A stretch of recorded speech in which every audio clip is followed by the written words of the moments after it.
And welcome to the In 90 Minutes podcast. I am your host this evening, Ahmed Salim.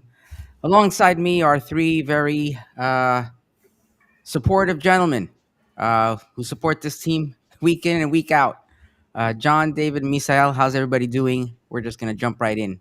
I'm not even, you know what? Forget I asked how you guys are doing. I have a feeling I know.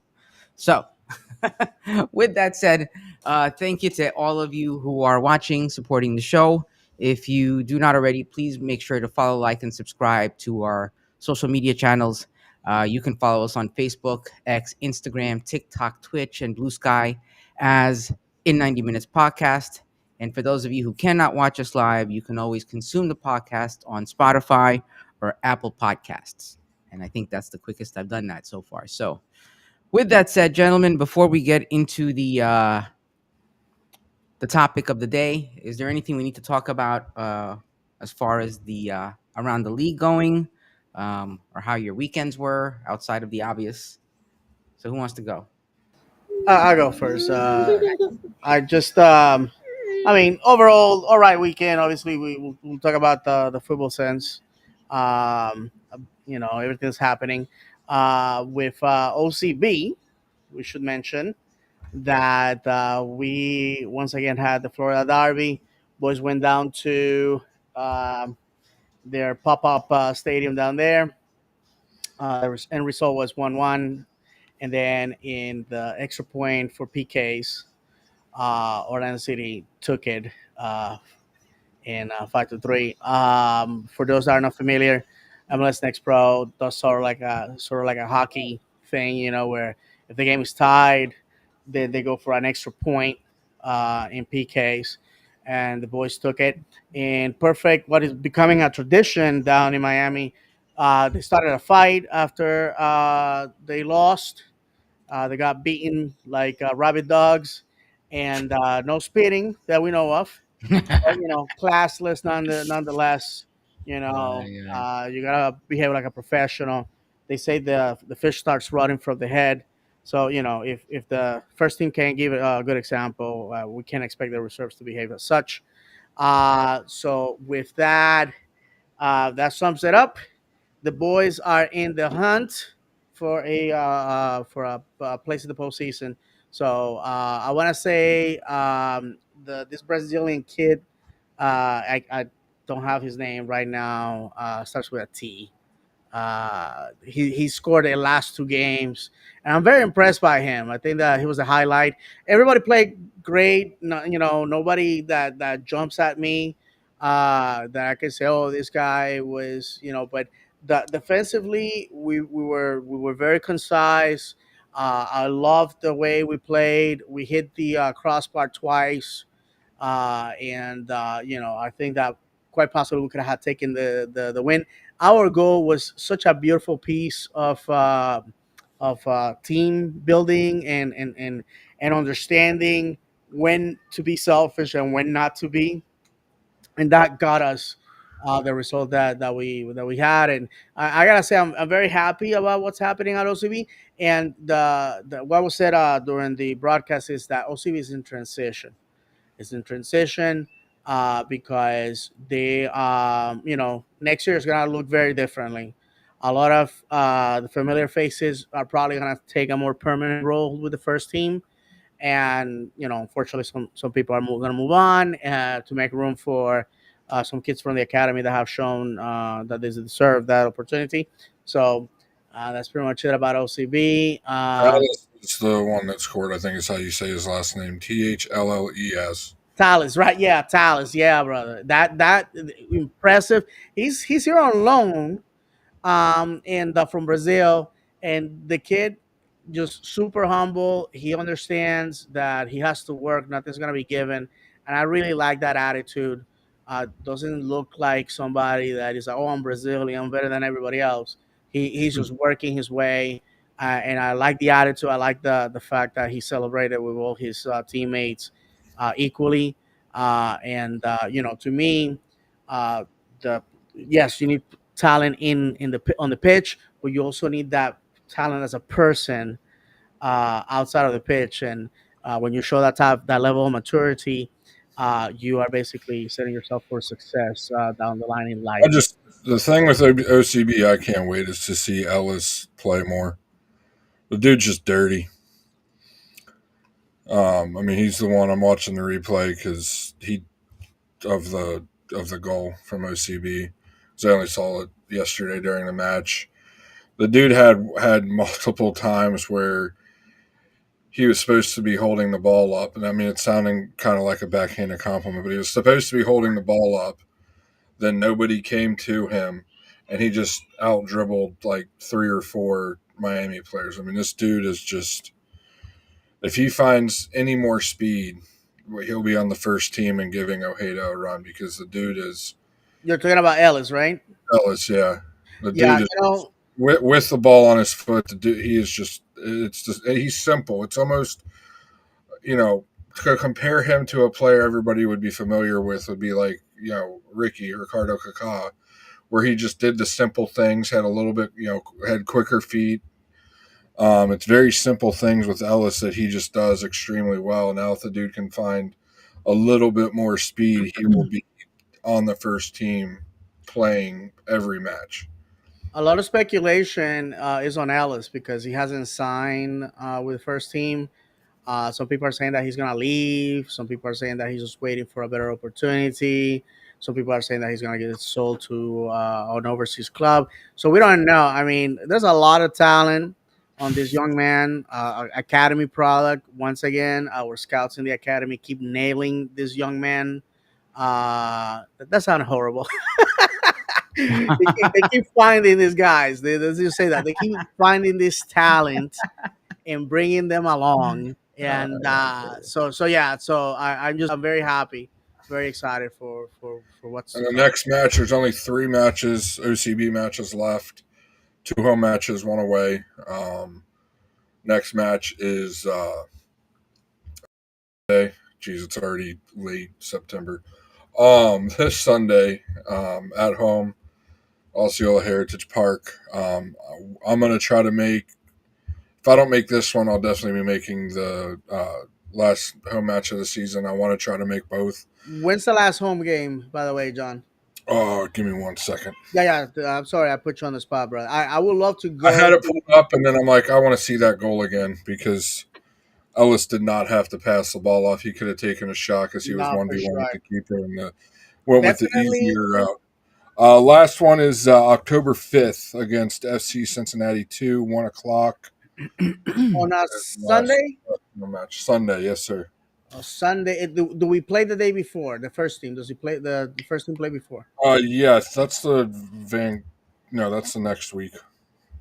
Yeah, the reason why I Um, asked is because I'm only allowed one game per weekend. You know, because my wife expects me to like help out with the kids around the house. Imagine that, right? yeah, the night Uh, before is the when we play Columbus. okay, so yeah, so I probably won't make any OCB games, but next year, reminder: if you're a season ticket holder, you're gonna get free tickets to go to OCB. I'm not gonna make all of them, so rest assured, I'm gonna be gifting mine away a few times. So be on the lookout. Absolutely. Absolutely. I think that would be a great idea, and I think we should make a habit of that. All right. What else we got? Did we talk Pride yet? Pride, yep. Pride played this past weekend. They just need to figure the attack out. If they could figure the attack out and score a little more, I caught some of the match. Finished 1-1 draw. They just keep sliding down the table because they can't win matches. Um, Disappointing. I would say disappointing season for sure. After winning the Shield and winning the League. the league the league tournament, they fell to 6th now on the table. Hmm. Really, kind of in danger of being not even making the playoffs. I hate saying it, but it's not looking good for them. They need to start scoring goals and winning some games to secure their spot. Here's a look at the table. Um, as it stands now. I mean, they're only 3 points ahead of 8th place, 4 points ahead of 9th place. If they drop down to 9th, they miss the playoffs. I'd love to know in NWSL if that's ever happened, if somebody's won the league and then not made the playoffs the next year, kind of like what's happening this year in the MLS with LA. They do have 2 matches this week. Tomorrow night, 8 p.m. They play in the Women's CONCACAF Cup, CONCACAF Champions Cup, whatever they call it now. And then Friday they have I believe it's another home match. Yeah, another home match. 7 p.m. kickoff versus North Carolina Courage, and they are currently the 9th place team in the league. So big match. If they can come out with a win, it'd be huge because that'll give them a little bit of room between being in the playoffs and not. That Friday home game against the Courage this Friday, they have over 12,000 tickets sold already. Wow, that's awesome. 12,000. Yeah, over 12,000 tickets sold. So wait a minute. The stadium fits what? 25.5. 25.5. Does that mean that the lower bowl is basically all full, you think? Lower bowl, I believe, is 7,500, 7,500. Really? So Yeah, there's that many in the upper bowl? Wow. yeah. The wall also takes up a lot of. Yeah, Thank the you, wall's got brother. like 3, right? Yeah, Yeah. when I said lower bowl, I wasn't counting the wall because obviously there's no seats there. Wow. Yeah, but that holds about that 3. takes up a lot. Good for them. I mean, they just the Pride deserve it after the performance last year. It's understandable not showing up when they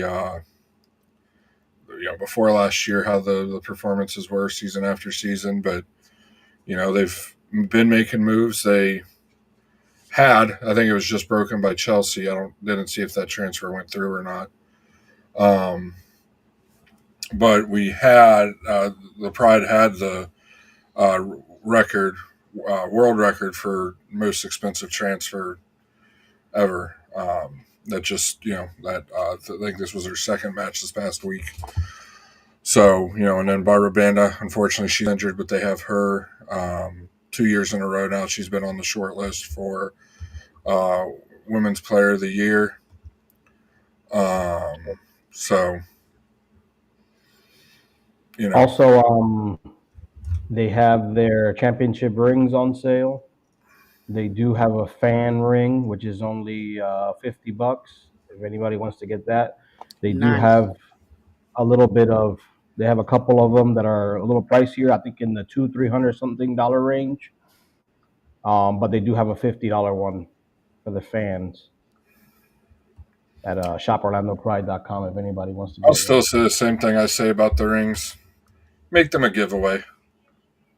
One, why did it take them, almost a whole year to get rings?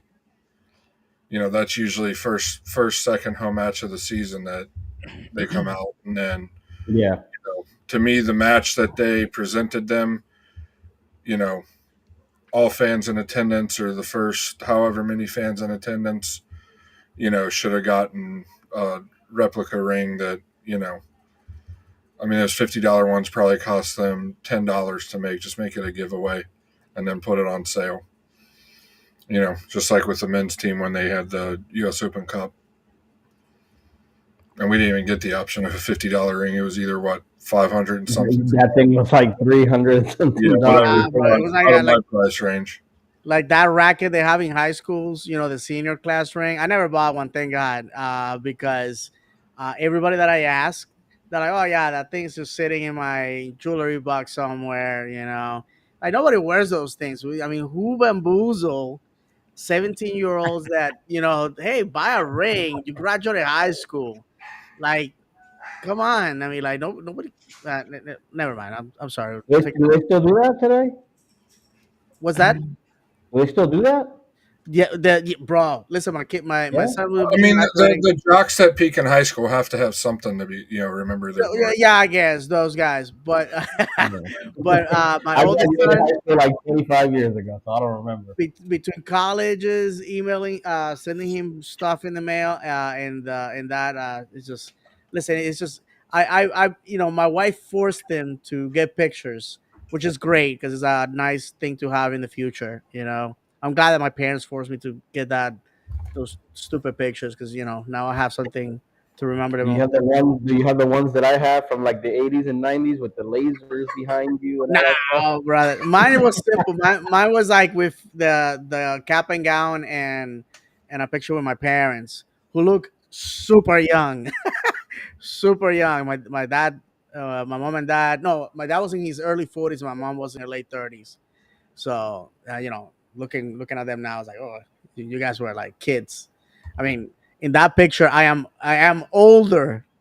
Right now I'm older than they were when I graduated high school. So. Uh, Hmm. yeah, of course, the people tune in to United Minute podcast for this incredible uh, life anecdotes. But anyways, guys, let's move along. Okay. Um, I think we discussed everything else other than the elephant in the room.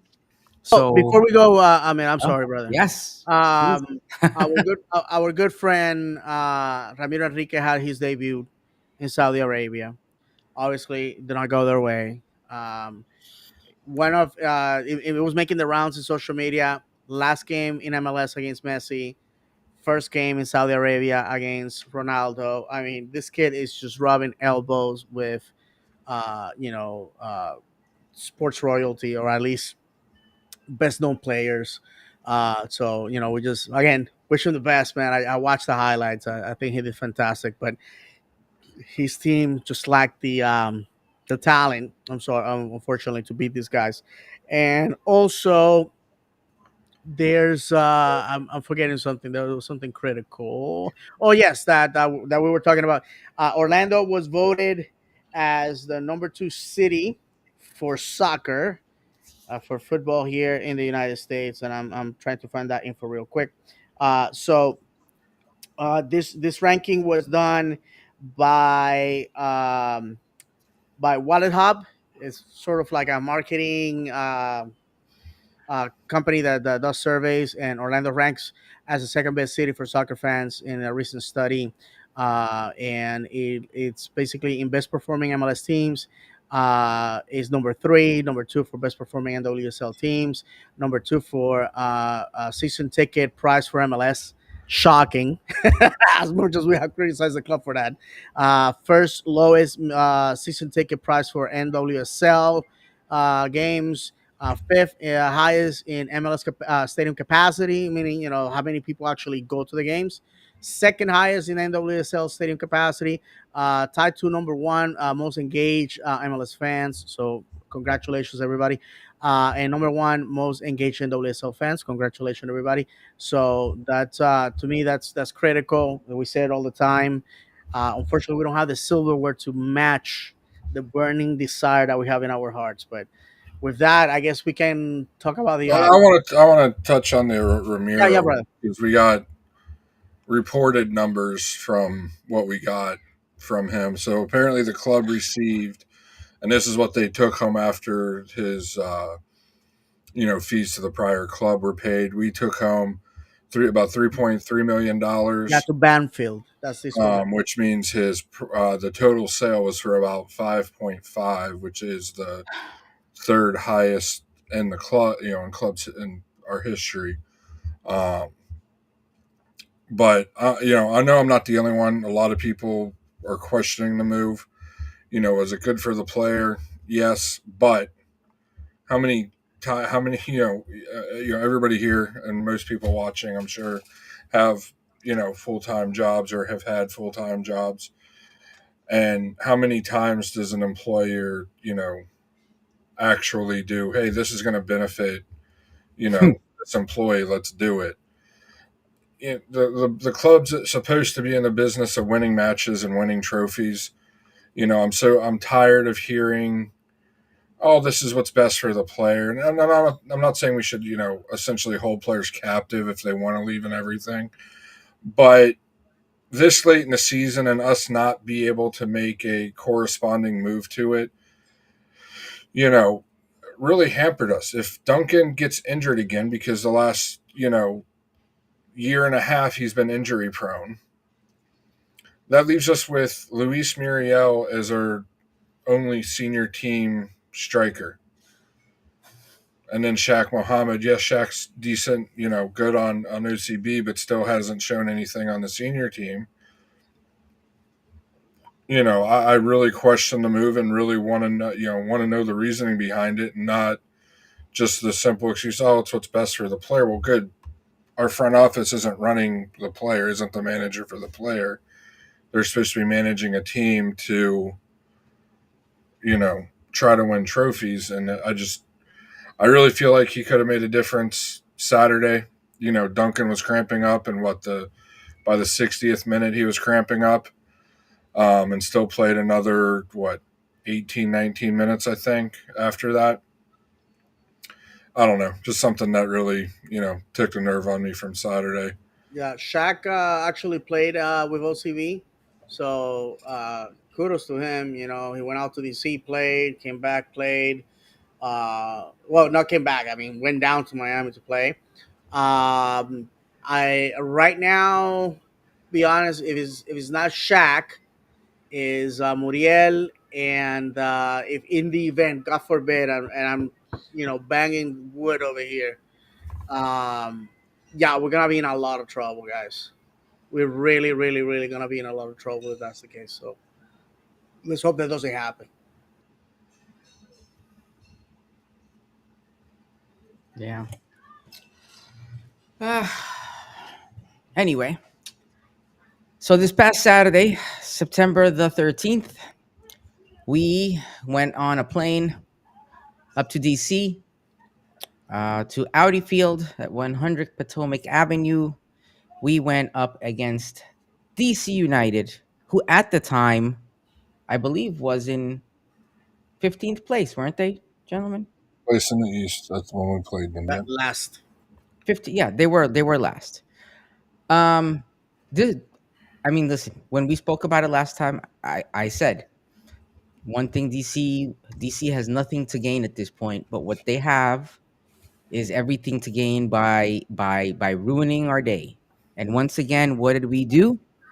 We turned into our famous nemesis, Charity FC, as you see right behind me. Right? We said, DC, you guys are having a terrible season. You know what? Don't worry. We're here to make you feel better. Right? I don't understand. I don't understand. Honestly, if you think that was a good match, that we played well, that wasn't a loss, that everything is going to be okay, you have some issues, right? Everything is going to be okay. Yes, the sky is not falling. But, we can very easily go from, what position are we in right now? Sixth? Sixth, fifth, sixth, something We're in like sixth, that. I think. We're sixth. That can very easily go. It's a very slippery slope.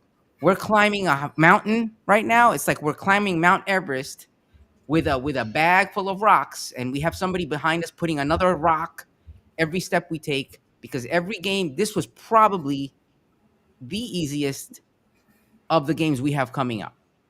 Right? If there were points to be given up, this was not the game to do it. Right?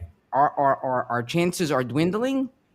Our play, I'm trying to keep it clean here, was anything but desirable, right? You could say, but we had so many shots on goal. We looked like we had just woken up from a nap. we were sluggish, and I said, I'm always concerned about the team when we come off of a break, right? Playing against, fine, we're coming off of a break, we're tired, but we're playing against the last place team. And with all due respect to DC, we've said it before, when you're playing a team that's at the bottom, being in that position says something about the team, right? They're not a terrible team, but they're in a situation that's less than desirable, right? They have things that they need to work on. So we, as a team that's in the running for the playoffs, that's in the running for whatever it is, should be able to capitalize on that, even with half of your players. It's the last place team. So for us to struggle against that and then think that we're gonna go all the way, if you believe that, I have a piece of land to sell you in the Everglades, a bridge to sell you in Brooklyn. You name it, I got it for you, right?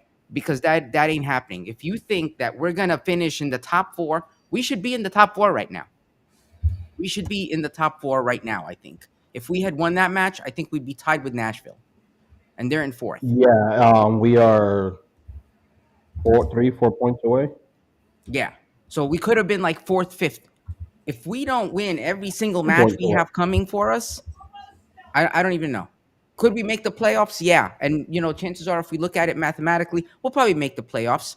But if you think that we're going to make the playoffs and make a deep run the way we've been playing the last 3-4 matches, if you look at this game against DC, the game against LA, the game against Miami, those are those are big matches, right? Because they were all like tournaments and championships, and they mattered. What did we do? Nothing. So we said, oh, okay, you know what? Now we're focused on the season. What do we do when we come back and play the last place team? We roll over and play dead because it's okay. We still have more games. This is the one game we shouldn't have given up. Like, what? Like, sorry, I'm done. Gentlemen, who wants to go? Now I can breathe. I mean, to add on to your point, saying we should be top four, if you go back to the beginning of July, when we played Charlotte, Montreal, New York City. Charlotte at Charlotte, okay, they've been good this year. But then you draw Montreal and you lose to New York City in a home match. Those two matches, I mean, yes, we did win the next two, or 3 league matches. But you take that stretch of 3 matches, and then you take our last 2 league matches against Nashville and then Saturday. You get embarrassed in Nashville, and to me, we got embarrassed in DC because that's a game that any team that has any desire to win a trophy doesn't do anything but win. And if we, this could have been a match we could have gained ground on. Could have gained ground on, I think, Cincinnati. We'd be a point ahead of Charlotte, or a point ahead of Nashville, and 2 points behind Charlotte, 3 points or 5 points behind Cincinnati, who's in second place. Philadelphia is out of reach at this point. So we would have been in the top 4 if we would have won. I'm sorry, tied for top 4 if we would have won. Uh-huh. And then you go back to the beginning of July and we we take care of business at Montreal. We take care of business against New York, or take care of business against Charlotte. We'd be top 2, top 3 right now. But this is a team that year after year, month after month, continues to not take advantage of chances to move up in the table, not take advantage of by far our easiest match for the rest of the season. I mean, our remaining schedule is at home versus Nashville, away against Cincinnati, at home against Columbus, at home against Vancouver, and away at Toronto. None of those games you can guarantee will really be more. But, in the grand scheme of things, any of those games you can't even look at and say, yep, that should be an automatic W. Even the Toronto, we always struggle to play in Toronto, I feel like. So we had one match that everybody said we should win. The computerized AI odds thing they have at the beginning of the match. Yes, you saw that? Win. Yeah. And then our team goes out there and proceeds to, look like a bunch of amateurs taking shots on target. And I got a little graph to bring up to show everybody, just to kind of prove my point. And I know they're professionals, and sometimes you have to go near post. But we'll start with our first shot. First minute, shot from the right side, just inside the goal box. We go near post. 5th minute, really the only good save that I would say the keeper had from Ojeda. We go near post. 6th minute was the header by Schlegel. Didn't put it to the side, kept it into the middle of towards the middle of the net. Got saved. 7th minute, we sorry, man, I forgot to actually put it on the. Yeah, no, that's what I was looking for. Yeah. There we go. We 7th minute, left side, just outside of the post. We put it near post. Probably right at the goalie, if I would have to remember. And then our last shot in the box, 53rd minute, right side, almost outside of the penalty area. We go near post. I believe that was a Pasalic shot that keeper made a save on. Near post, keeper's supposed to make that save. Really the only one on here that wasn't a near post shot was the 22nd minute. That shot by Pasalic that the keeper stopped. But again, it wasn't tucked up, close enough to the post. Keeper made a pretty standard save on it. And I know people heard me on Lions Den. I'm going to say it again. We have to start looking internally at the team, at the club, at who's running things, at the players on the pitch. Because for us to have 2 weeks off and to come back and make a, keeper that hasn't really done much at the professional level, look decent because we can't place our shots. We can't be technical with our shots and put them where they need to be. We can't not touch the ball with our hand before we try to put it in the goal. I mean, that's the second one Duncan's had like that in, I believe, 2 years, where it's hit his hand and went straight to his foot. Don't let it touch your hand. And that one he had control over. He let that one bounce a second time, and it cost him. And, this is we are not, I will say it now, we will not win an MLS Cup or another U.S. Open Cup with Poppy as manager. Plain and simple. I know, David, on Saturday on Den After Dark, you didn't want to go there, but I'm going to go there. We will not win another trophy with Poppy as the manager. It's shown. What do we do in the playoffs? We go in against Columbus at home 2 years ago. We play defensive. Schlegel loses his mind and gets 2 yellow cards and is sent off. Yes, we sent it to extra time, but we were down a man. And what do? We lose. Last year, we have the Eastern Conference Final, the semifinals of the entire thing, of the League MLS Cup at our house against New York. Yes, New York had a good run, but it showed last year when they played against LA, they did not belong in that MLS in the Cup final. We sit back, play defensive. Red Bull score what? It was 1-0 was the final score, I believe, again. Yeah. Those are 2 instances, 2 times that we should have advanced and didn't because of the style this coach wants to play. Nashville butchered us a couple weeks ago because we wanted to play that style against them.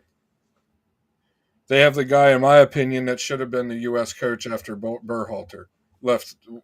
After Berhalter's contract was up the first time, he should have been the manager of the national team to continue because they looked fantastic while he was there. We play. And it's so frustrating. I feel like a broken record at this point because we talk about the same thing after every loss we have. We lose virtually the same way, except for Saturday we didn't. Yes, we were on the front foot, but we didn't do anything. You look at us when we had the ball in the attacking third, and you could draw a line across their back line of our players, 3-4 players just standing across the back line, not making any, not moving. Soccer is supposed to be an active sport. It's not. It's supposed to be a dynamic sport. It's not supposed to be a static sport. Players are supposed to move, create space for each other. All those simple things that are taught at a young level, this team does not do, and this team has not done for 3 years. I could keep going, but I'll let somebody else talk before I get too agitated. But you know what, John? You reminded me of that too. All of that about this game against DC, and we were up a man. For how long? For like 70 minutes. On top of all of that, we were up a man. We played like we were equal. Like we were equal, if not down a man, It honestly. was like 43 minutes total. It felt like forever. Yeah. Yeah, it's the whole half, pretty much. Yeah. It was just. And I mean, how many matches have we been up a man and not won? Oh, I never notice it. Every time we go up a man, I'm like, okay, who cares? I already know what's coming. Last Like, I time don't that even notice happened it. to us, it was at home against Red Bulls, I believe, and we didn't win that game. This season, yeah. This season, Yeah, right? you don't even notice it. All right, We'll look at that. Miss Al, if you're not gonna contribute, No. I mean, they touched on it. I will go. I will go. I was hugely disappointed this past Saturday night. I'm a firm believer that you play to win the game, and that you give everything that you have. And I don't feel that our players did that. You can make the excuses that 5 of them played internationally, 2 of them in Europe, and came straight to the game. You can make that argument, but the fact of the matter is that you know you're playing against a team that was officially eliminated going into the game. After this weekend, Montreal, DC, Atlanta, and Toronto are officially eliminated. I want you to think about that. Eliminated. DC was playing for nothing. New England just fired their manager. New York Red Bulls, the team that beat us at home 1-0 in the Eastern Conference Final, is sitting at 10th with 40 points, with basically a month left in the season. That's outrageous to me. As of right now, Philadelphia, Cincinnati, and Charlotte had clinched with 57, 55, 53 points each. 50 the points usual used to be the magic number, and we're sitting at 48th. I want you to think about that. This, guys, everybody that within the sound of my voice, right now, Columbus is at 49 in 5th place, 48 for Orlando in 6th, 47th with New York City. New York City, a team that was out of the playoff picture, back at it. Miami is at 46. They play 2 games this week, tomorrow and Saturday, and then next week, Wednesday and Saturday. And Chicago is at 42. The reason why Nashville, Columbus, and Orlando had not clinched is basically because of New York Red Bulls. If New York Red Bulls wins the next 2 games, it's 46 points, and they put themselves again in the equation. So it's critical that we win against Nashville. A tie is horrendous result, because if Miami drops two of their games, then we are still have some room to play with. But if they don't, and New York City wins their game, and we manage not to secure points, we'll be ninth. And if New York Red Bulls wins their game, they'll be breathing down our necks. I know a lot of people put a lot of stock into making playoffs, and like I said on X, it's no longer an achievement. It is an expectation that is a given. And to me, to make it to the playoffs, only to get our heads whacked, is not an achievement. It's not nothing. I want to have the illusion that we can win something. And to be honest, it's very frustrating to find ourselves here, maybe looking at a wild card game just to get into the playoffs and get served. If you look at the Supporters Shield race, you got Philadelphia and San Diego neck and neck. Only a point separates them. San Diego, Just got a here. brand new team Who plays there? How are they doing? Nobody knows. We're not playing them this year, and they're playing the West, so they're sort of out of our radar. But what do they do that I'm sick and tired of these like first teams in MLS. They come in, they burn scorch earth, and why can't we do that? This is our 10th season, and we at this point are one of the teams with the longest tenure for a manager. I believe Seattle is the only one that beats us on that department. Yes. Seattle, but Seattle has. Mind you, he's won how many MLS Cups? Oh, for and sure, brother. They got a war chest, a cabinet. Yeah, that guy's won everything. Cup this past year, if you want to include that one. No, for sure. And I finished with this. So right now, this is the top 6 in the supporter shield race: Philadelphia, San Diego, Cincinnati, Minnesota, Charlotte, Vancouver. What do they have in common? I'm gonna tell you. They already clinched playoffs, and out of this who's who of MLS, we're playing Vancouver. We still I think we're done, right? It's just Vancouver at this point. Then 7th, we play Nashville, and we still yet to play Columbus again. And who's below us? New York City and Miami. The fact, my friends, is that we squandered a great opportunity last year, a gift from the football gods. We squandered that opportunity, and now the opportunity to go to the playoffs may not be there if we're not careful.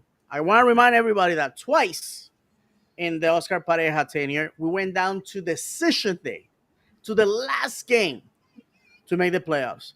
And one of those years, it just happened that the team that had to lose for us to make playoffs was the team that we were playing that day, Columbus Crew.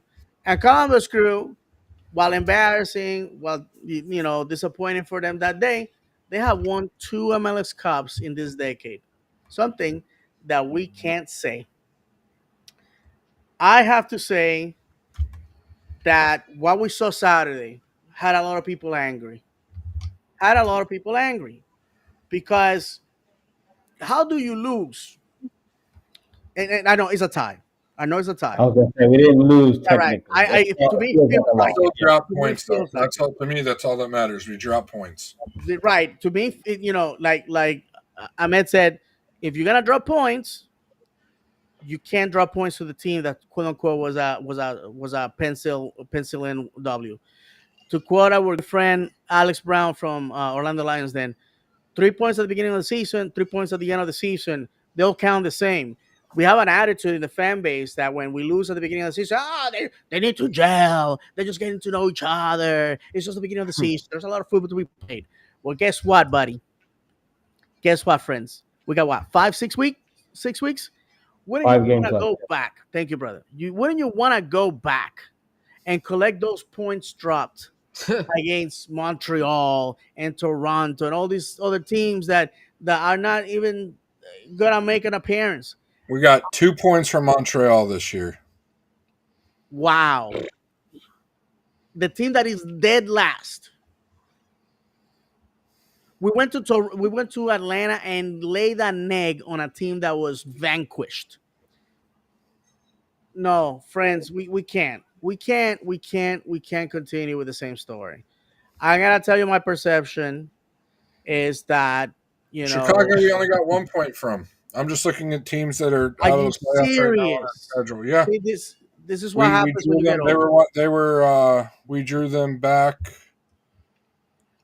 in May. It was that stretch of holding teams scoreless for X amount of times.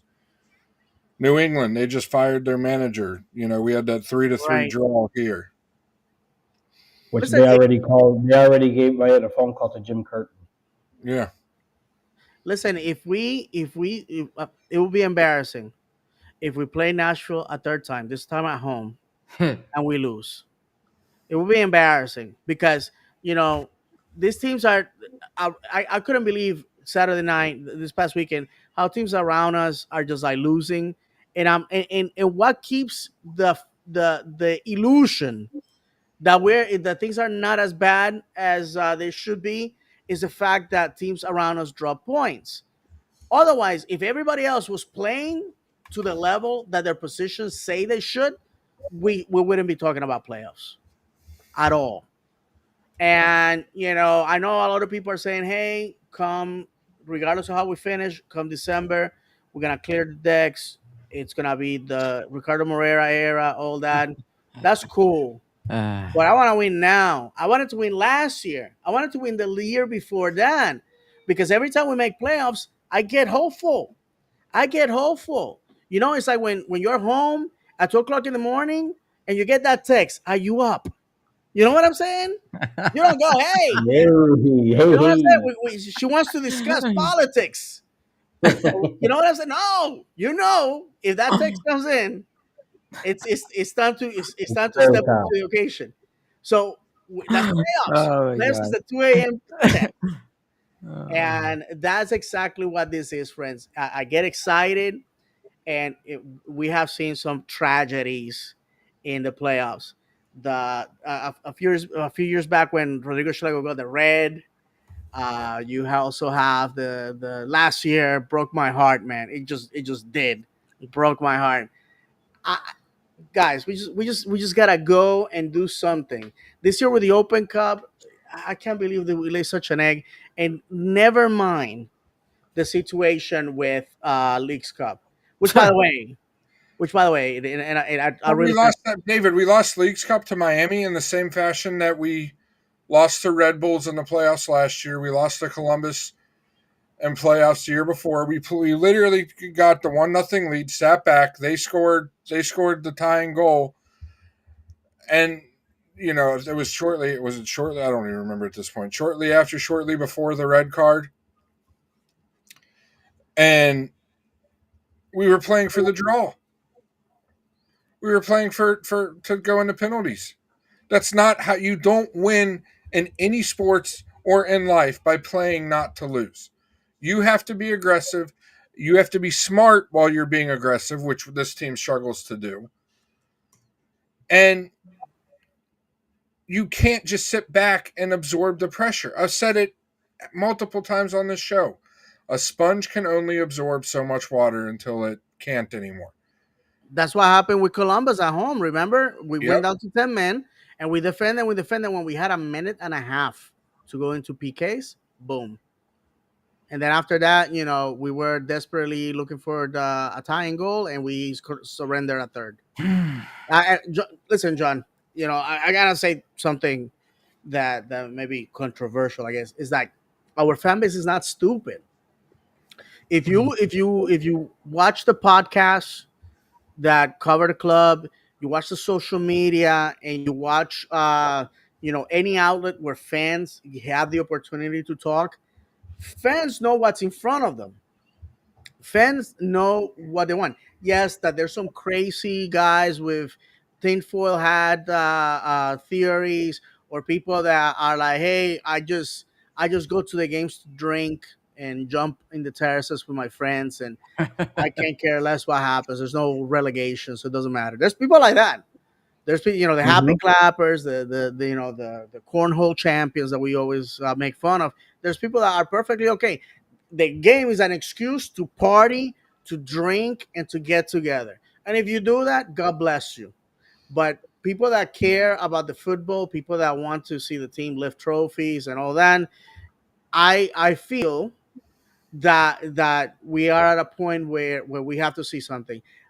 I've been asked, "Oh, what do you think the club needs to do?" I'm like, we need to have the STM focus groups again, so people can tell the club how they really feel in a environment that is among ourselves. Nothing leaves the room. Nobody needs to know what happens. And one criticism, if I may, guys, when Oscar has the event at the beginning of the season, people don't go to them, and when they go, they ask stupid questions, dumb things. What's your favorite ice cream? What's your favorite dish? Boxers or bricks? Who gives a rat's ass? Go out there, grill your manager. Ask him questions. And if anybody needs a question next year, because I won't be a season ticket member, I usually can't make it because of location or work or something. But if anybody needs advice on questions, I'll give you guys. My DMs are open. I'll give you questions to ask him. That's hard questions. My biggest question coming into this year is, what are we going to do to change the fact that we seem to, because he always wants to say in his press conferences otherwise, but we seem to get a lead and then be okay with sitting back and being on the back foot rather than attacking. What's being done this year to change that? And John, people feel uncomfortable making those questions because they feel that, oh, Oscar's gonna retaliate. And I can tell you from experience, Oscar does not do that. He's a professional. He knows he has told us. And Ahmed is gone. I wanted, because Ahmed was there, and Misael was there when we had the opportunity to see Oscar this year. And when you talk to him, he knows. He told me, I understand who I work for, and the people are bought into the system. The people are bought into what we're trying to do. Yes, there may be criticism on the way we're trying to implement gameplay, but people are behind the club. People want Oscar to succeed. All that. So, like I said, this is I said it on X that if I could resume my relationship with the club in one word, is abusive, because I go all in with my time, all in with my money, all in with I will fight people on social media that assault our club unwarranted. But what does the club give me back to say, okay, we were rewarded? And I know there's a lot of people here that are listening or watching this that follow clubs that have not won anything in 70 years. I understand that. But the system that we have in MLS guarantees that you're gonna lift a trophy, that you have a chance of lifting a trophy every year, regardless. You got Leagues Cup, you got Open Cup, you got Champions League or Champions Cup, and you got MLS on a playoff, where I want to remind everybody that you don't have to be number one to finish in the final. The champion in 2023 finished uh, fifth, I think it was fifth or sixth. Insane. The team that sent the club that was the supportership winner last year made it to the playoffs through a wild card game.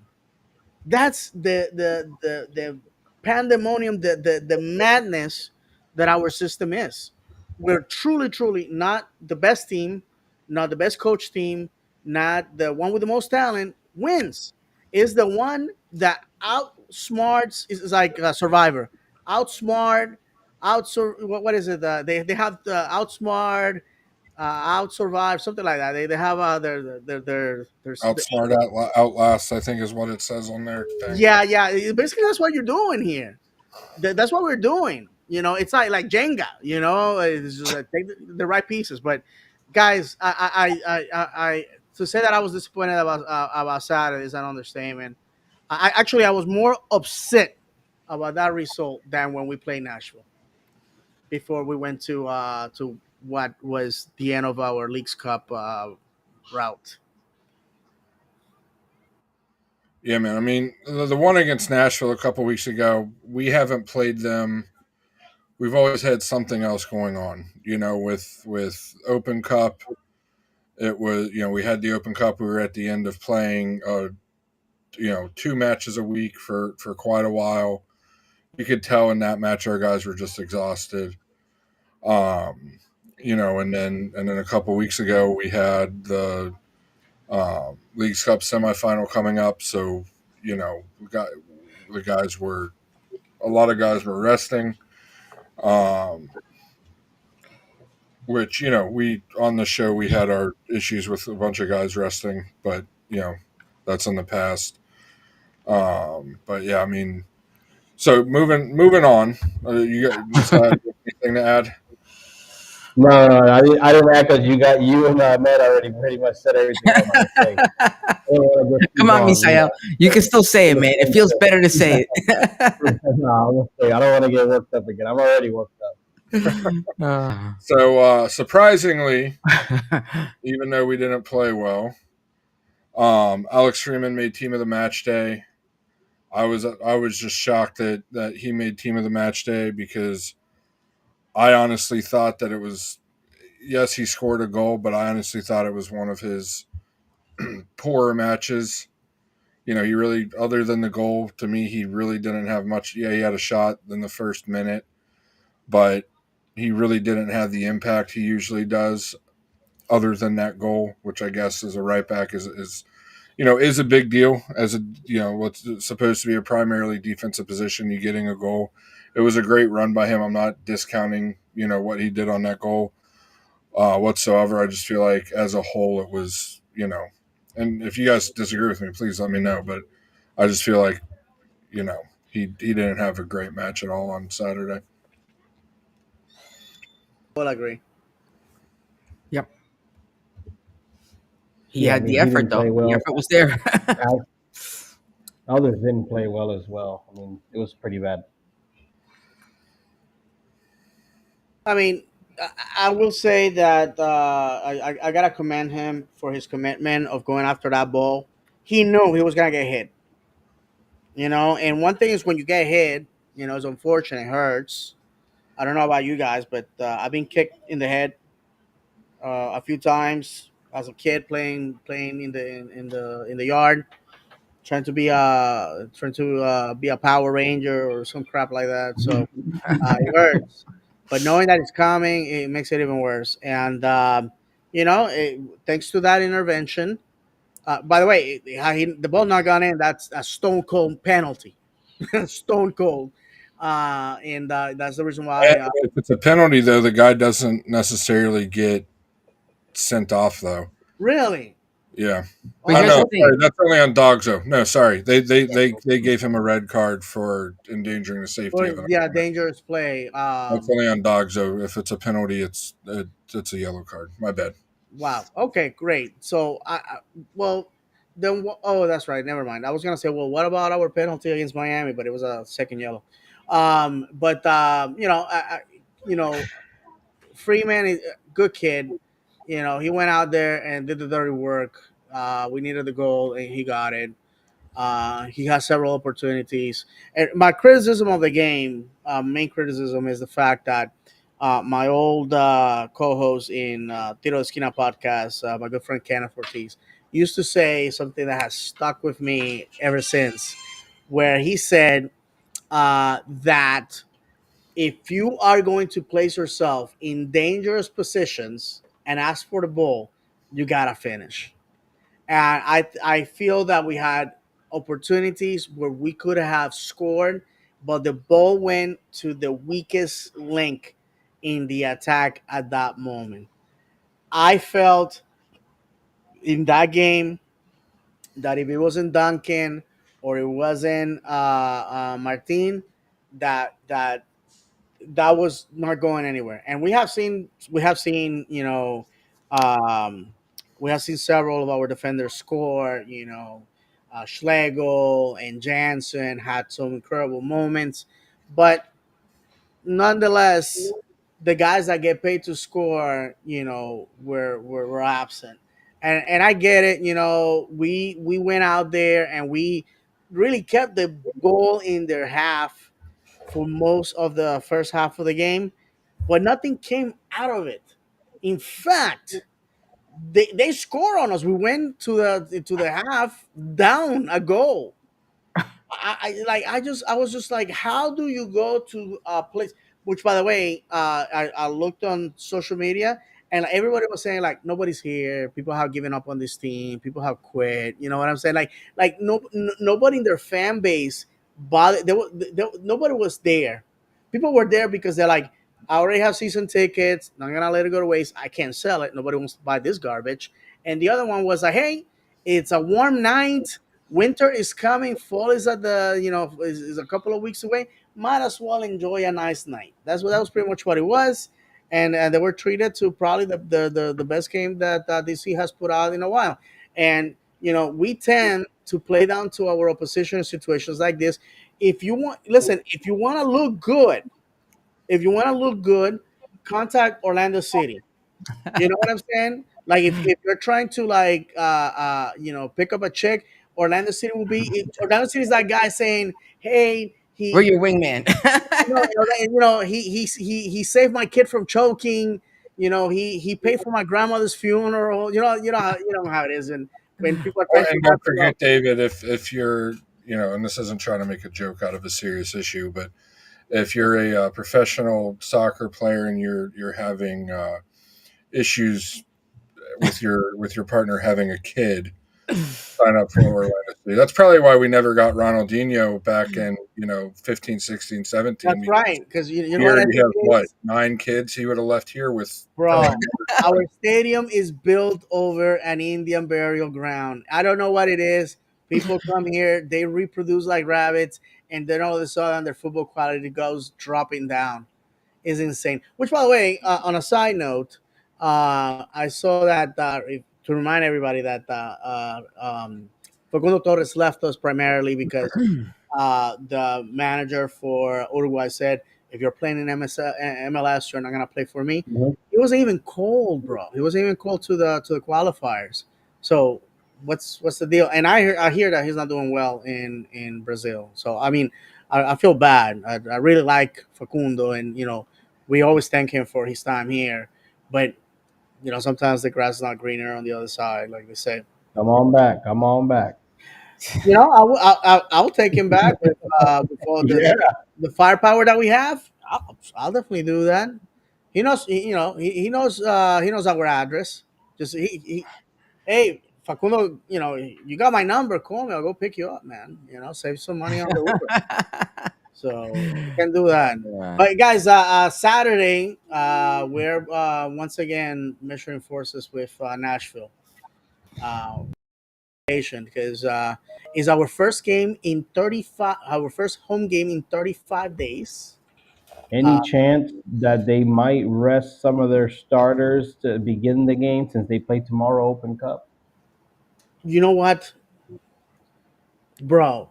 Fantastic segue, Misael. They might, Because they might come in on they might come in with the bench on Saturday. this is what we were criticized for before we play them on Open Cup. Remember that Mhm. we played our starters in the league game, and then we play our starters in the Open Cup, and they had their bench and they pretty much beat us on it. I I would like to hear your opinion on it. Personally, Nashville is one game away from a trophy. Do they go all in on Open Cup and they just let Orlando have their fill? I Well, that's mean, what I'm saying.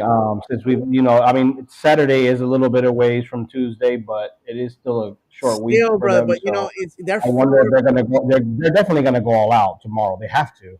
They have to. So I'm assuming that they will at least start the game with their bench, as we did, versus them, and then I guess we'll see some of their starters maybe later on. But I'm pretty sure. Um, I don't see why not. I mean, Yeah, but I honestly don't think it's going to matter much because when we played them in the Open Cup, we were outplayed by their bench players, and we had most of our starters in. Yeah. Um, you know, I think, I think BJ Callahan is a very good coach, very good manager tactically, and unfortunately, if he likes to play an attacking style, and we struggle, with teams that have quality in the attack. Period. You don't think And that we're gonna get the usual Poppy, Orlando City last stride? Like David said, those decision days and all that stuff where we push it at the end there. I mean, I know it's tough schedule, but you mean against Nashville? yeah, or even the rest of the No, way. we tried to do that at Nashville and we lost 5-1. I mean, even though it was our reserves, they still gave up 5 goals playing defensively. And guys, we had Ramiro play most of that game. With Yeah. that, his athleticism. Um, this is really a intervention. Duncan McGuire has to become the player that we know he is, if he wants to once again have an opportunity at Europe, which is very doable. By the way, it's very doable. And I gotta tell you right now, American players in the EFL and League One and Championship have paid big dividends. So the English clubs are more. The Uh, championship, the 2 leading scorers right now are players from the United States. Look at that. Josh Sargent and Haji Wright both have, I believe, 5 goals on the season and are leading the Golden Boot race. That's beautiful. So he can have another whack at it, but he has to put out the numbers. He has to put out the numbers for somebody to roll the dice on him. And I feel that the situation of how it happened with Blackburn, it was insane. I wouldn't wish that on my worst enemy, but somebody needs to tell him that when he wakes up in the morning to brush his teeth, he needs to look at that person in the mirror and say, you're still that guy, you're still a Batman. Because all it takes, if Duncan Maguire puts on the afterburners, we may have something going. But if he doesn't, and he just goes out there to trot for 90 plus minutes, we're not doing anything. Because, and I'm on record on this, if we have to put the hopes of our people on Luis Muriel's shoulders, if we have to do that, we got problems, big Yeah. ones. Nothing came out of the Duncan injury the other day. Like it wasn't nothing serious. That was just him cramping up, from what I Okay. saw. I mean, the dude hasn't played a match in what Yeah. 4 months, so that's going to happen. I mean, the fact that he played the amount of minutes, what was it, 68, 78, something like that minutes. How many minutes was that? He played a lot Yeah. of Even minutes. even the commentator said that they were surprised of how long he played. But again, going back to what I was talking about, you know, oh, I'm sorry, he played 87 minutes. My apologies. You know, the fact that we had no other options on our bench, but and this is no offense to Shaq. Shaq's a better soccer player than I ever hoped to be, but he hasn't shown anything when he's played for the senior team. He had an opportunity to put one away. I put 2 away on Saturday, and he didn't put them away. One would have been incredible if he got it. His head would have had to be about 12, 11 feet in the air, but the other one, I believe, was blocked. Yeah, his contract expires in December. By the way, Shaq's. I think he's one guy on OCB that we won't see next year. I agree. I agree. I mean, these guys that especially the OCB fellas whose contracts expire, you have to you have to. Well, I personally believe that they already know their fates at this point, or they probably way before that. So the club, they're not they're not augurs. If you're not in the plans, they let you know in advance so you can plan ahead with your agent.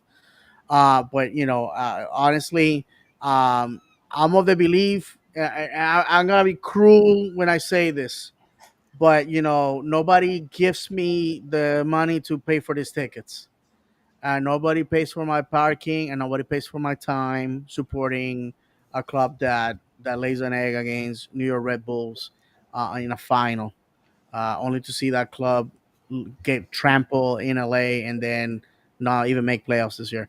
I want to win. God knows I want to win.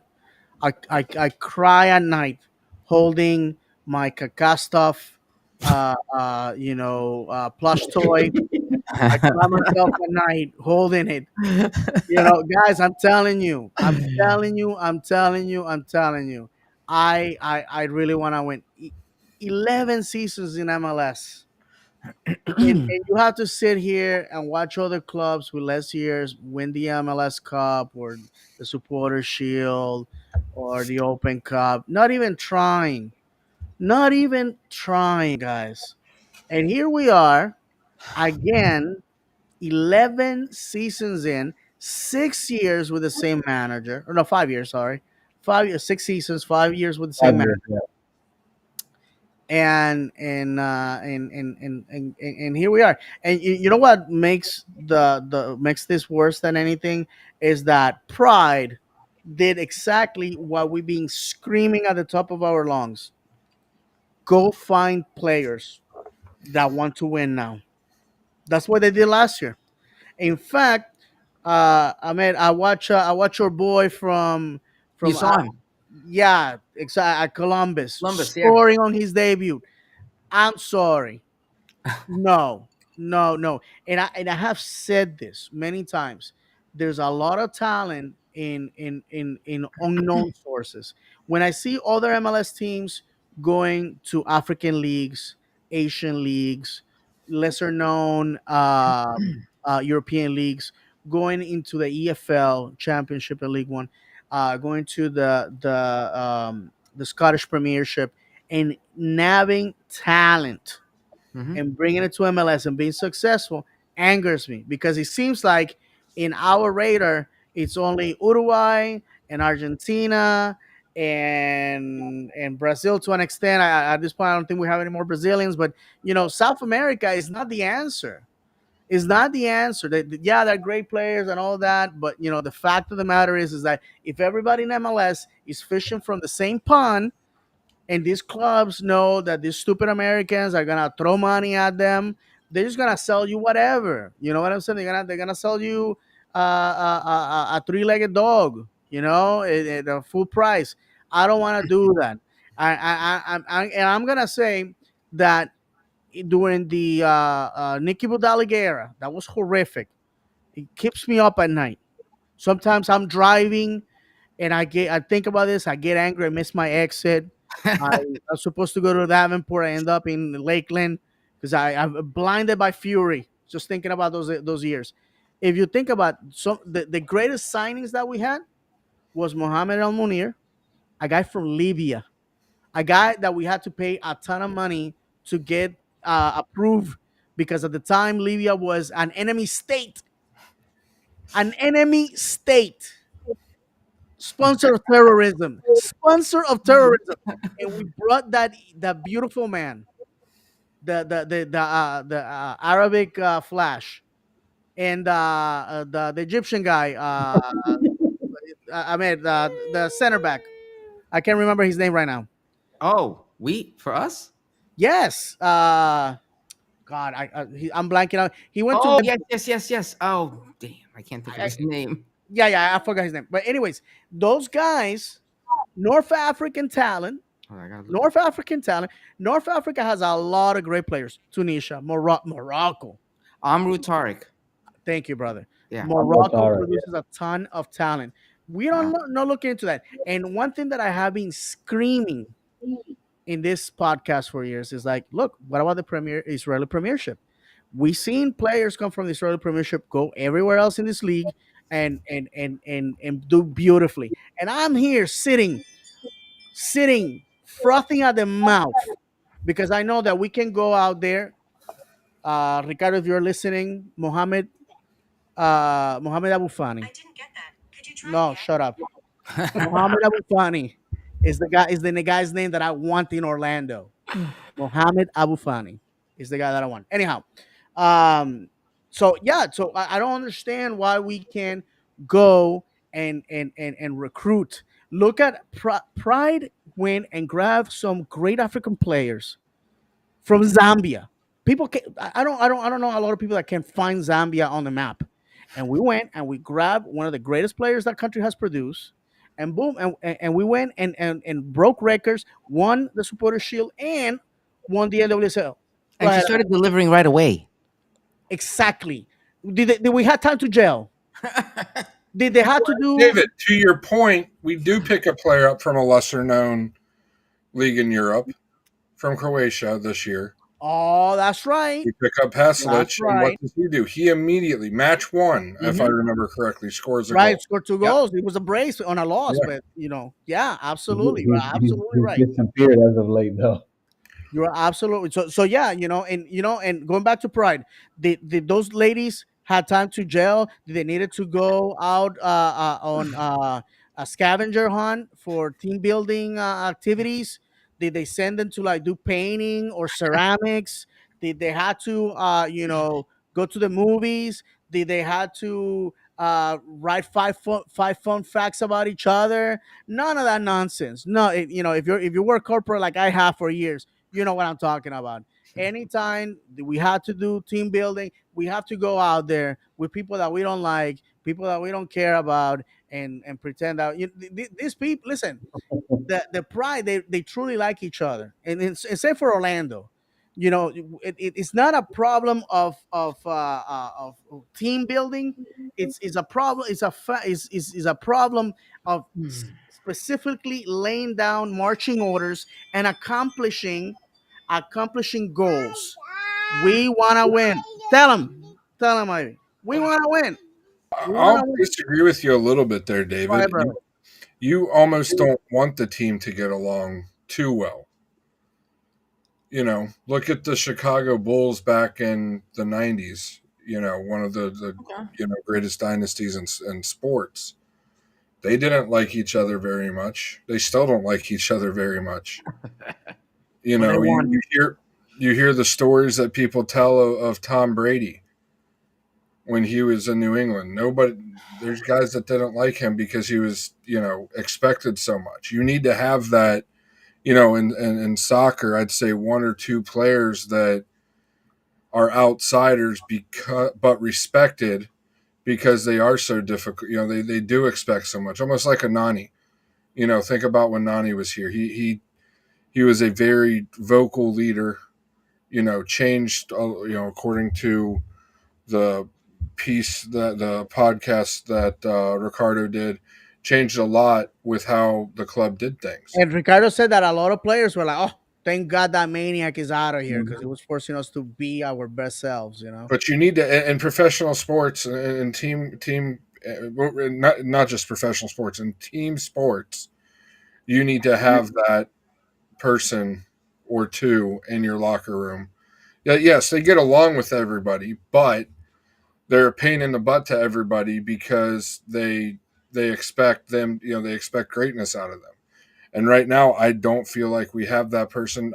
Janssen's a great captain, but I don't feel like he's that type of captain. Or it doesn't even have to be the captain, but you know, you have Well, somebody. John, on when we were with the folks of Orlando Lions, then this past Saturday, one of the things that a lot of people were saying is we are lacking that man, that leader, not necessarily the captain, that leader that's gonna go out there and is gonna say, "Hey, I'm gonna drag your corpse into greatness, like it or not." And Nani, Kaká, Mauricio Pereira, to an extent, we had guys like that before. Julio Bautista, guys that went out there and gave everything. I feel the reason why a lot of people were so devastated about Ramiro Enrique, beyond his ability to score or whatnot, was because that guy went out there and he gave you the impression that he was going to give you your money's worth. You pay for your ticket, I'm gonna give you a show. And I'm gonna be honest with you. I sometimes think that some of the guys that we're fielding, I'm not gonna name any names because I don't wanna throw hate out there. But some of the guys feel like, hey, I'm just here, I'm just going through the motions, I'm collecting my paycheck, and I'm going home. And that's not the way it should be done. And to go back to what John was talking about, the fact that you don't have to like each other, we don't have to be best friends to accomplish the mission. When I was in the Navy, my supervisor, Thomas Greer from Tampa, Florida, God bless you. If you ever hear this, you made an impact on a 18-year-old kid all those years back, and the lessons that I learned on board the USS George Washington, I have applied in my life, and that's why I'm the best at what I do. And if you cannot be humble when you're the best, and I say that, no shame. I am the best at what I do, and that's why I get paid top dollar for. The fact is, my friends, is that he used to say to everybody, especially to the new guys, listen, you don't have to like me, I don't have to like you, but we have to accomplish the mission, and our business is go out there and kill people. That's what we're doing. That's what we're doing. And after we get off work, you go get drunk with your friends. I go get drunk with my friends. Tomorrow, 0600, we're back to do it all over again. And that's the attitude that we have to have. And yeah, it's great to see our players dancing and jumping, and I think that's great. But at some point, we have to look into the characters in our club and go out there and say, let's do this. I love Oscar, but let's be honest. Adrian Heath was the man that used to move the masses. Adrian Heath, I watch Adrian Heath saying, "Hey, we're playing against New York City for our playoff hopes. We want 50,000 people at the stadium on a Wednesday." 50,000 people showed up on in 2015. I'm not making this up. The numbers are there. The video footage is there. He said, "Oh, I may lose you guys. Hold on. No, no, Ivy, no." So he said, we need 50,000 people to show up, and 50,000 people showed up on a Wednesday. So that we need that type of attitude. We need urgency. We need urgency from the club. We need urgency from ownership. We need to restart. It's like, listen, I've been married for 19 years.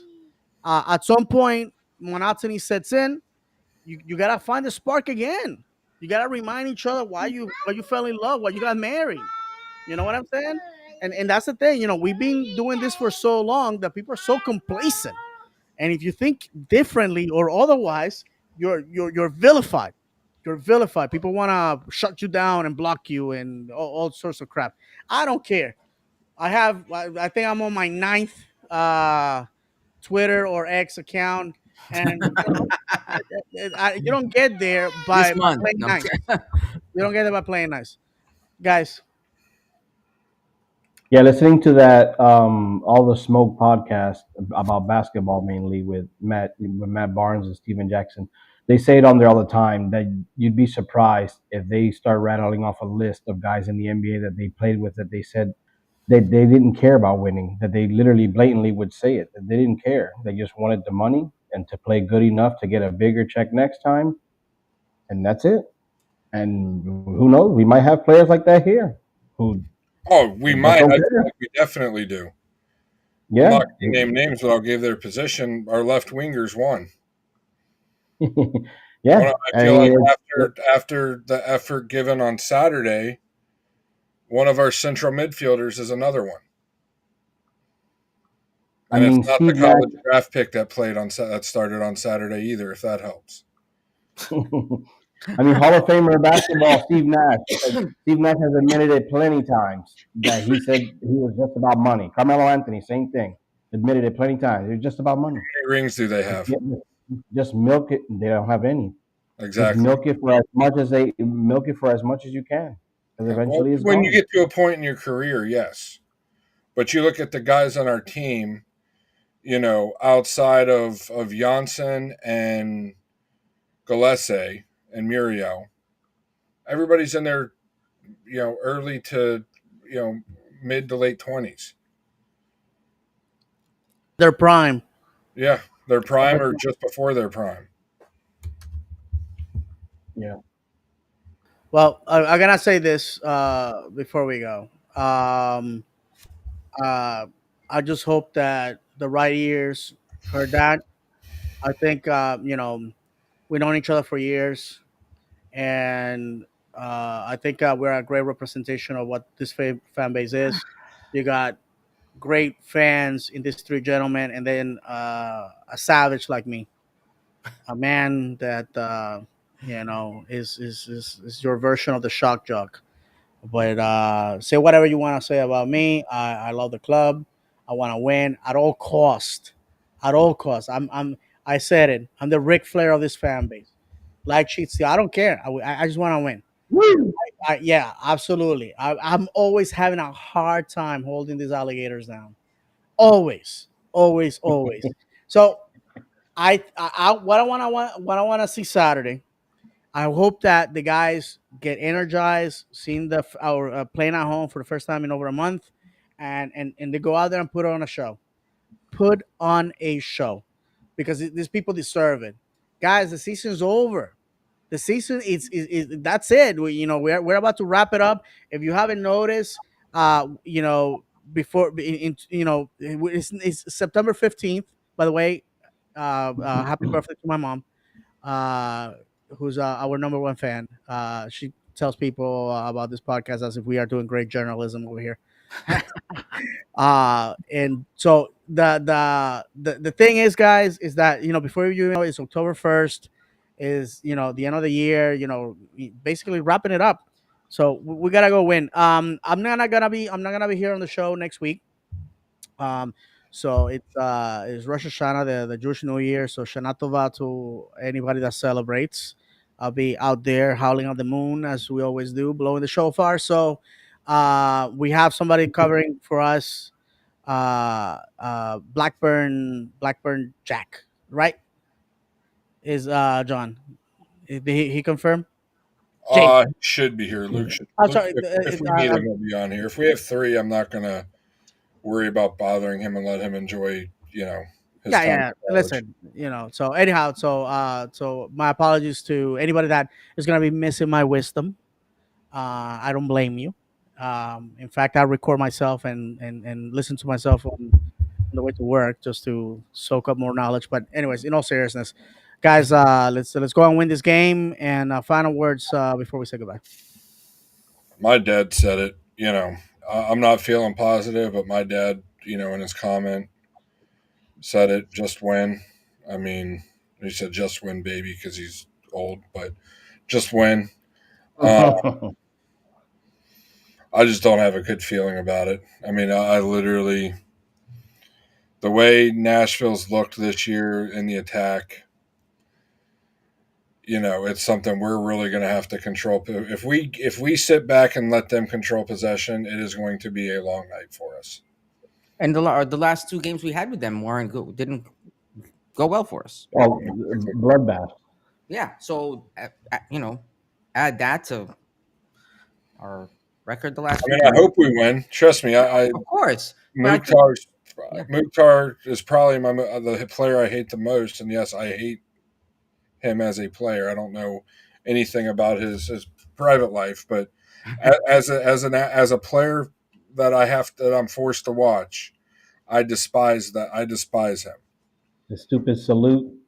Well, one, I want to see him get signed in Argentina and do that in front of Boca Juniors or. Oh man, stab! I'm sorry, guys.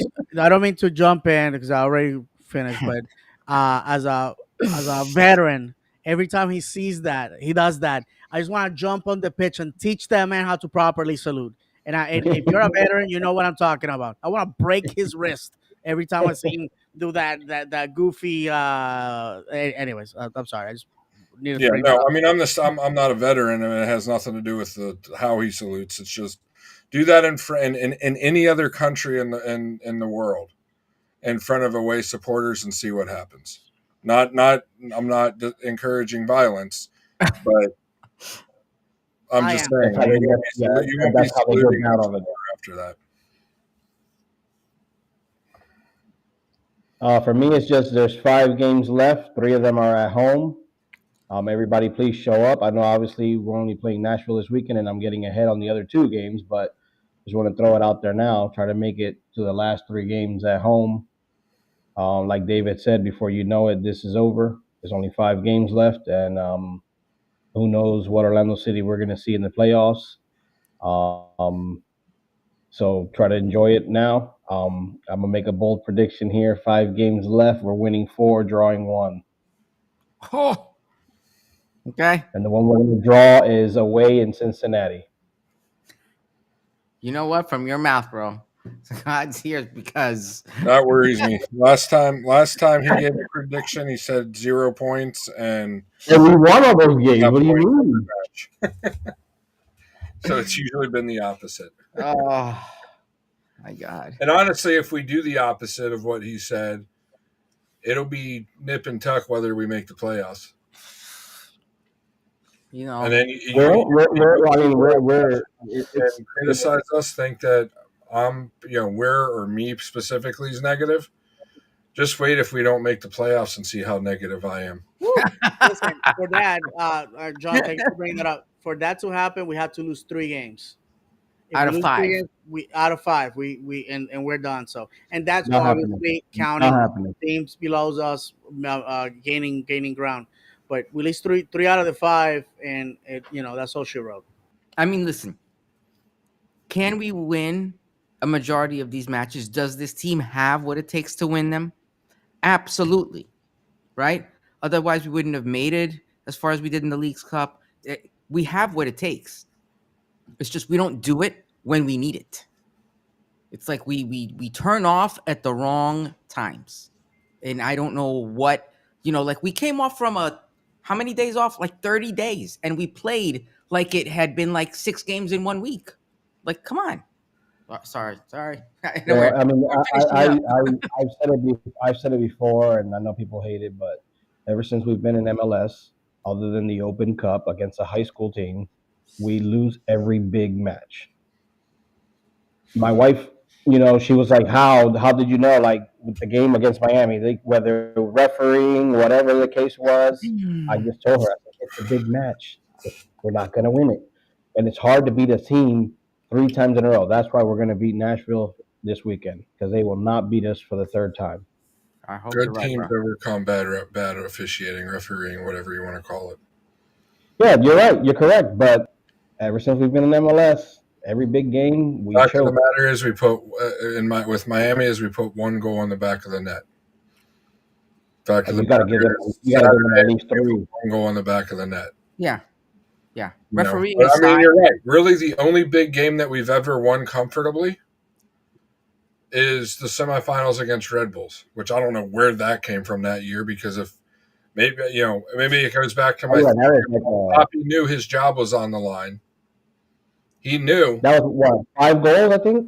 That night our ownership was there, and Ready to from, get him from being credible sources, the hammer was gonna go down if that went south. So because you I think don't know. about what we were doing in the league while we were playing in the Open Cup, we weren't doing anything. That came down to that season came down to a decision day, Mm-hmm. and if we lost one, we didn't really win officially. I mean, we advanced, but we didn't win the match. We drew the match and then won in penalties. The 2 prior to that, Nashville and Miami. And then it takes, basically us just outlasting a team that's a division below us and putting 3 goals in the net, the closing minutes of the game. Which cool. Yes, trust me, I'm happy, and we talked about it last week. I'm thrilled we won a trophy. But Mm-hmm. like I said at the beginning of the show, if we win a trophy while Poppy is still the manager, I will be shocked because this league has passed him up. We said it 2 years ago. We thought maybe at the beginning of the year he had changed his ways. Well, then, going back to the New York, the Red Bulls match, the semifinals in the U.S. Open Cup, this year, look at how we started the year. Poppy signs his extension, and we go on to draw 3 or 4 matches in a row. We lost for the first time our home opener. Mm-hmm. So that's. I mean, it hasn't been a great year if you think about it. It's been full of disappointments. Some brief moments of hope, but nonetheless, more ammunition, more desire to go out there this Saturday and let Nashville feel the pain of our ancestors. You know, that's bottom line, bro. All right. If any one more thing. If No. any Nashville fan tries to talk and you guys show up with 5 supporters again, you just need to, delete all your social media accounts and do something else. Because every time you guys have played here, there's been maybe 5 of you in your away supporter section. So